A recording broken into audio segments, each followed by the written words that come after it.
जी नाज़रीन, एहसास किफ़ालत जो किस्तूं जारी थियण खां पोइ एहसास किफ़ालत सेंटर टाली ते जेका मुस्तक़ी जेके औरतूं आहिनि, जेके हक़दार औरतूं आहिनि, गुज़िरियल 8 ॾींहंनि खां हिते अचनि थियूं पियूं, लेकिन हिते जेको आहे इंतिज़ामिया तरफ़ां को अहिड़ी का सहूलियत हिननि खे नाहे ॾिनी वई। वधीक असां हिननि औरतुनि सां ॻाल्हि ॿोल कंदासीं त हू हिन वक़्तु कहिड़ी मुश्किलातनि खे मोड़ ॾियनि थियूं।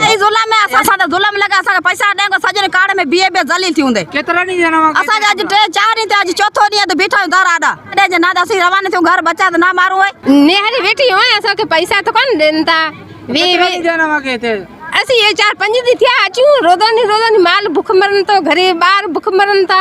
ये बे थक जे पिया असां बार माल घर भूख सां मरेड़ो। असां पैसा त ॾे कोन जॾे वेचे हो त ठेला ॾियो असां बाहर कढेंदा 500 कटे में था 500 रुपया कटन पिया। हां प्याज या इते सुबह जो असी सवेरे चाय जो को पिया भूखे मानी न को पानी आधा ही चौथा चक्कर आई आज चौथे चक्कर हां छा मसलो आहे हिते? मसलो कि जा कोन जुड़े पैसा कोन जुड़े पैसा कोन धरे। हां आ या इमरान जा पैसा ला मुखे अञा मिले टका करते काड़े में बैठी है सिम कारण न बेनज़ीर वाला पैसा न असां छो न था मिलन।